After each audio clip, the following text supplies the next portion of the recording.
Good morning, family. I pray that y'all are having a wonderful, wonderful, blessed day as we off top. Give the Most High Yahuwah all the honor, the glory, all praise, and worship. So blessed to see another day, and I'm going to rejoice and be glad in it.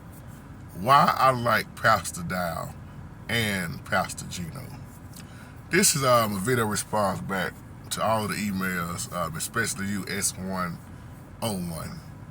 S101, you had a great question. You asked me, do I mind coming back doing this video explaining how could I possibly listen to Pastor Dowell, and then to the other side of the page, the profile, y'all was wondering how can I also listen at Pastor Gino. Both of them are, this is y'all words as I'm quoting, like you said they arrogant, conceited, controlling, narcissists, Jezebel spirit. Now, a video like this is so easy for me to do. First of all, I grew up in the hood, still in the hood, streets. When you're around dope dealers, pimps, hoes, thugs, gangsters, you see some of everything. Crooked preachers. I'm saying that to make a point. When you listen at a message from somebody, a lot of times you can look past the messenger and listen at the message. Right now I can walk to the block. There's gonna be that old dopehead, old drunk, who gonna have some strong words coming out their mouth. And I'm not saying it to be disrespectful in no kind of way. Crackheads, it don't matter. I take what I get from people. Now, what I love about Pastor Dowell and Pastor Gino is their boldness, their realness. Especially Pastor Dowell being a veteran who knows about America so much. But the raw uncutness of Pastor Gino and Pastor Dowell, that's what attracted me to their page. Like I said in the first video, I don't always agree with everything. I understand where both of them coming from, and I love it. Now, the main reason I can listen to both of them, because I can stand their approach. Now, the next person may not be able to. Gino has a raw, uncut approach. Pastor Dowell has a raw, uncut approach. And if you too sensitive and caught up in your feelings, you don't need to look at either one of their page, because it's gonna hurt your feelings. You know how many Christians that Pastor Dowell ran off? Now I'm talking about years and years ago of knowing this man, years of knowing this man. Gino's approach turns away a lot of women and men. But their realness, compared to what you see in a lot of these churches, you don't see pastors like that. I love when a pastor will cut you up and ain't scared how you get mad and take it. And even if you leave their church. And that's why I said in the last video, there are so many that hate Pastor Dowell, and there are so many that hate Gino, and there are so many that love Pastor Dowell, and then there are so many that love Gino. That's why I said I wish they could come together and tag team, but it probably will never happen. So when especially Gino, a lot of people said in the comments that Gino's scriptures, that when he teach scripture, he don't really teach properly. He don't line up right. I disagree with that in a whole lot of ways, because he really expounds. Now, like I say, even when men expound on these scriptures, it's gonna still be somebody is gonna see it a different way. You got to expect it. I don't care who's teaching. Somebody's gonna always look at what they say in a different way. That's why I understand Gino's standpoint on having one wife, and then I understand where Pastor Dowell coming from with a Israelite standpoint of, having more than one wife. Because when you look at the old covenant, was it ever that part ever over and done with, or was it ever said not to do. This is the point he's always trying to make, Pastor Dowell. That's why you see a lot of Africans have more than one wife. A lot of men gonna have more than one wife. Y'all asked me a long time ago, do I agree with having more than one? I don't. I don't need but one. But I can still listen. That's not gonna stop me from listening to what this man teach. Just like a lot of things, Gino, I don't agree with Gino when he says that we're Gentiles. But that's not gonna make me stop listening to Gino. So as I say, man, they boldness and they realness. I love how Gino go against the government. I love how Pastor Dowell talks against the government, even though he's a veteran and went, off in the war and everything. It's like, but he tells the truth. That's boldness. That's realness. Because any given moment, man, you say the wrong thing, Pastor Dowell done got strikes on his page. I remember one video he did called in and put me in YouTube jail. Because the level of realness. Now, I always say if you can't handle a person's level of realness, then you might not want to listen to them. And even if I wasn't talking about Gino, Pastor Gino and Pastor Dowell, there are many pastors that I love to hear, man, that's mostly hated by many people. Even Pastor Stephen Darby, one of my favorites. One of my other favorites to listen to, and I still do, even though he's dead and gone, is Pastor Arnold Merrill, Shepherd's Chapel. You know how many people miss out on good meat of the word because they don't agree with his version of the serpent? Well, I ain't gonna say version, because Pastor Arnold Murray would teach the serpent seed doctrine. And you know how many pastors came forward and hated on him and called him all kind of names and make him look bad. But Pastor Arnold Murray at Shepherd's Chapel have some of the most dynamic teachers you will ever hear. And he's not the same color as me. Y'all better catch this. So, like I said before, get what you can out of who you can, while you can. When I listen to Gino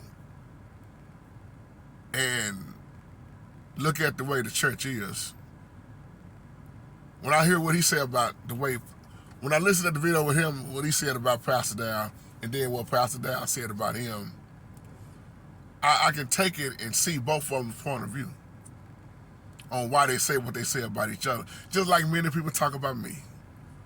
JT, you doing this. JT, you straddling the fence. Let me tell you something. When you step out here bold, yourself is out here on the line, you on social media, you out in public, be ready for the attacks.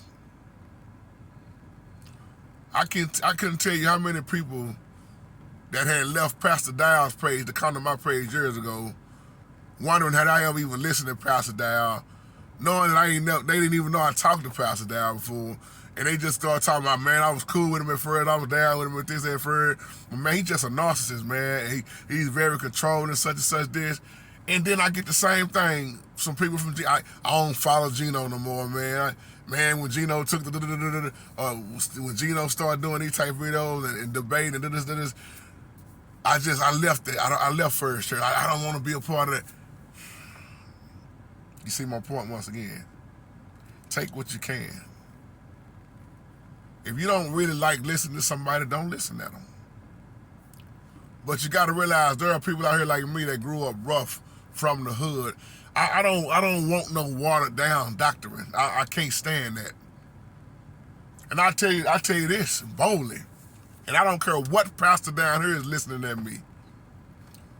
If I brought Pastor Gino down here to Dallas, Texas, or Pastor Dowell down here to Dallas, Texas, they wouldn't be able to preach in now one of these churches that I know. They would run the congregation off. Both of them. Because Gino gonna stand bold. Oh, don't let him be talking about a subject like division in the church. Or don't let it be a topic with women preachers. See, Gino is most hated on because of female. He always, really go off about those female pastors, bishops. But then when you listen to Pastor Dowell, they both have a strong standpoint, and in a lot of ways, they both agree on a lot of things together. But the world is going to get worse and worse.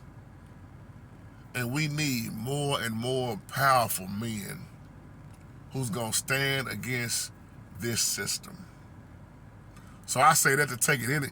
I take the Ginos, I take the pastor that, because it don't matter who you are and what you teach, somebody going to have a problem with you either way it go. Somebody emailed me just the other day, JT, do you be getting hatred emails? What? Have you ever gotten threats? What? I'm going to tell you something. And y'all, some of y'all that's been watching me a long time, y'all remember this. One of my biggest first threats on here years ago was from the Israelite brothers.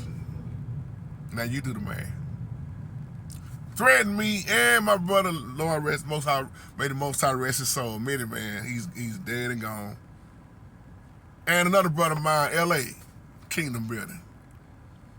They made a whole video hour long about us all three in the same video, and sent me messages saying that they was gonna come to Texas, Dallas, Texas, and whoop me. One of them was real big. I was ready too.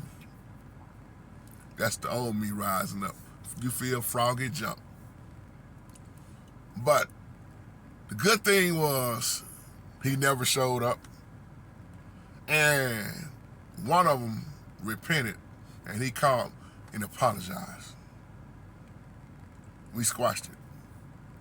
I never even knew who these brothers was. They were looking at my videos, hating. You see what my point is? It's always hating in the body. It's always brothers against brothers, confusion on top of confusion. And after all the threading, some of y'all remember this. You gotta be watching me a long time to remember this though. They went on, took the video down, but one of them called me. He said, "Brother, you right. We did that the wrong way." Cause I left a respectful comment on their page, even though they blasted me out in public. I said, you know what, brothers, it was a better way to do this.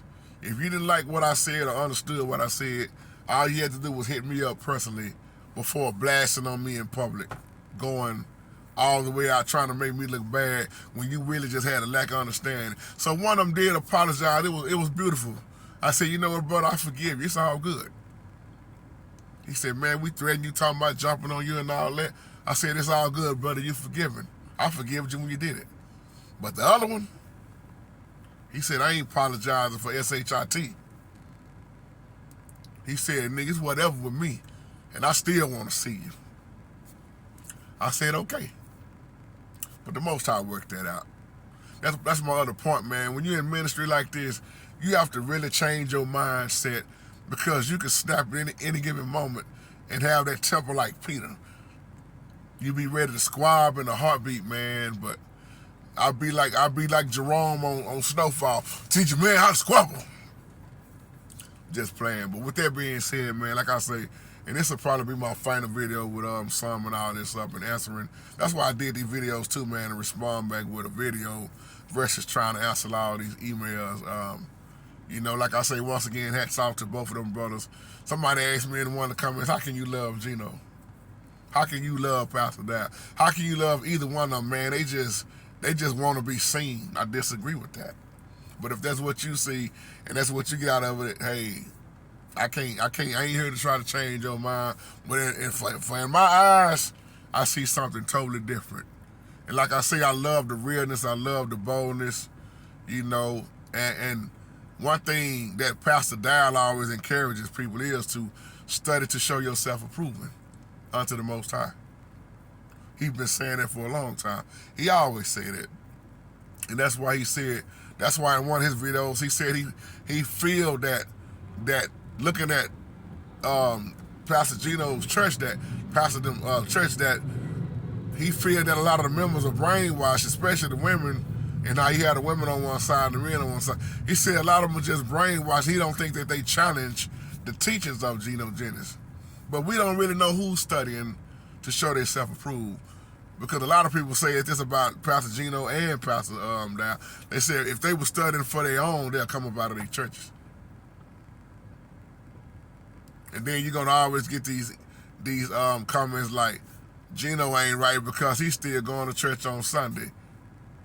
So it's gonna always be an ongoing battle, you know. So, like I say, I'm going to say like I said in the first video, if you put a Hebrew Israelite in the same room with a Christian, you put a Muslim in the same room, you put a Jehovah's Witness in the same room, you whoever you want to put in that room, AME, CME, Cozy, whatever, everything that you put in that same room, you're going to get everybody going every different way. But it's supposed to be from one Most High Yahushua. And that's my take, y'all. I love y'all.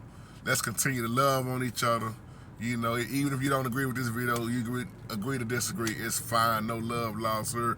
And I'll be done with my little 2 cents on this, man. But wanted to come back and respond with this video here to really explain to you why I can continue to listen at both of them.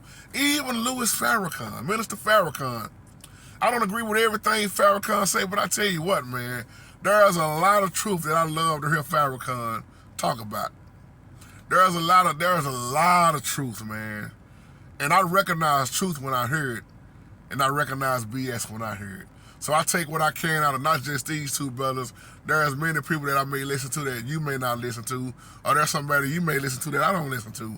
So, but like I say, take what you can out of people, and I'll leave you with that. I love y'all, man. Y'all have a wonderful, blessed day. I'm about to get ready to come on live chat maybe at 8:30 a.m., which is in about 40 minutes from now. If you want to tune in, come on in. And I'll see you. I'm going to deal with trouble in the family. Y'all have a wonderful, blessed day.